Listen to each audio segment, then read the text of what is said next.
fun. You can taste it. That white doughy substance that Kaitlin Mogentale and Claire Schlemme are tasting is okara. It's a pulpy protein that's left over after you make tofu. Oh, it's getting wet. They're at Hodo, an organic tofu manufacturer in Oakland, California. Schlemme is the CEO of a food startup called Renewal Mill, just blocks away. Renewal Mill pays Hodo to dry out the okara into strips like this. Then it's milled into a flour that Renewal Mill sells. Kaitlin Mogentale is one of Schlemme's customers, and she's here to see how it's done. Mogentale is CEO of her own startup called Pulp Pantry. It's located in Los Angeles. Renewal Mill's flour is an ingredient in a new line of chips that Mogentale's company makes. They're called pulp chips. Why would somebody want to eat snacks with okara in it? So it's full of nutrition. It's about 2/3 fiber and 1/3 protein. So it's kind of like just a pile of like delicious nutrition right here. Min Tsai owns Hodo. It's the third largest tofu manufacturer in the U.S. Min says all this okara is typically discarded by most U.S. manufacturers. So you're telling me the most nutritious part of the plant usually just gets tossed away? Absolutely, one of the most nutritious part of the plant. And we know fiber is really important. It's actually not fully utilized. In Vietnam, Min Tsai grew up eating okara. There they use it to make vegetable pancakes. We're doing what we already do in Asia because it's really for human consumption in Asia. But here, we don't think about it the same way. Mogentale and Schlemme are part of a new wave of entrepreneurs who are thinking that way. They're taking ingredients once considered to be the dregs and transforming them into whole new products. It's called upcycling. This is even just a sliver of all those fibrous byproducts that come out of food manufacturing every year in the U.S. and beyond. And so it seemed like a tremendous opportunity. An opportunity because many manufacturers are happy to get rid of their waste. It saves them the hauling fees to throw it out. And Mogentale's chips have another upcycled ingredient. What do we have here? So it looks like we have apple, we've got some kale in there, we got some celery stalks. It's leftover pulp from cold-pressed juice companies, and Mogentale mixes that in with the okara to make these chips. How much of the volume of a piece of produce is really just the pulp? It can be anywhere from 15 to 50% pulp. In some cities, there are juice bars on almost every corner, and that adds up to a lot of pulp.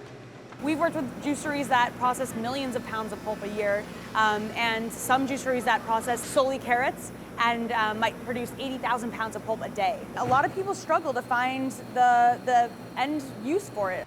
And that struggle plays out throughout the food industry, but it's a struggle that can translate into profits for upcycling startups.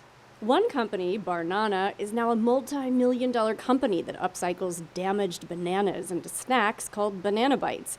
Another, Treasure 8, is a startup with a patented dehydrating process. They rescue and repurpose damaged produce by dehydrating the produce and making products like beet chips and apple chips. And these companies have plenty of ingredients to work with. A report by the Natural Resources Defense Council finds 40% of all the food that's grown never makes it to our plates. It estimates that about 125 billion pounds of food gets tossed out each year. And when food ends up in a landfill, it emits a potent greenhouse gas, methane, which contributes to climate change. The United Nations Climate Change Panel concluded that wasted food is responsible for up to 10% of all human-induced greenhouse gases globally. The more that we can keep food out of landfills and put it back into feeding people, the more that not only we can address issues like the efficiency of our food system and making sure that all of those resources that go into growing our food are actually preserved to their purpose, which is feeding people. And these upcycling companies hope to win over customers and make a profit by telling their stories. Kat, tell us about yours and what's in it, and then also how the upcycle broth performed. Jonathan Deutsch runs the food lab at Drexel University's Food and Hospitality Department in Philadelphia. He's conducted several studies on consumer attitudes towards upcycled products. Consumers are willing to pay more if they know that this product is upcycled, if it's good for the environment, if there's good messaging. They don't need to know that they had the most beautiful pale pink grocery store tomatoes in their tomato sauce. They don't mind knowing that these were split and burst and overripe. That could and should be part of the story. Deutsch started the food lab back in 2014. It's become a go-to hub for food innovation, and these days the focus is on upcycled products. We're working with medium-sized companies in that, $10 to $150 million of sales range. They're not doing a lot of innovation in their own systems, and so have been asking us to help with new product ideas, ways to divert waste into products. Deutsch says it's not just startups interested in upcycling.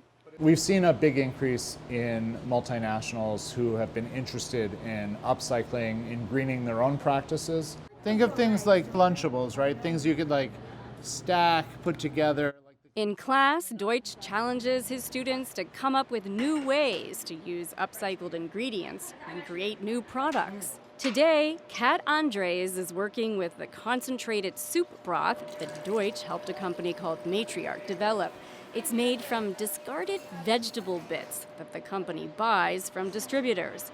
Another student, Anna Wilson, is working with flour made from sunflower seed shells. The flour has a nutty flavor and is a good source of protein. She hopes to perfect a crunchy biscuit out of it. We're using for selective eaters, children on the autism spectrum who prefer crunchy, crispy things often don't get enough protein, because if you think about protein, meat, and dairy, and tofu, and beans, and peanut butter, a lot of protein sources are mushy. According to Deutsch, upcycling is here to stay. He's working with a group called the Upcycling Food Association to conduct focus groups. One goal is to determine which symbols may work best to label these products and make them stand out as upcycled.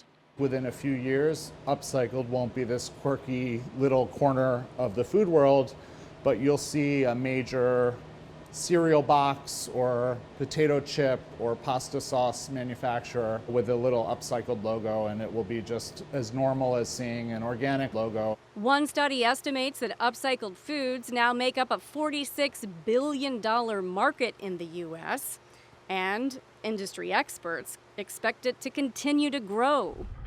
But despite Deutsch's optimism, upcycling startups, like everyone else, face uncertain economic times ahead.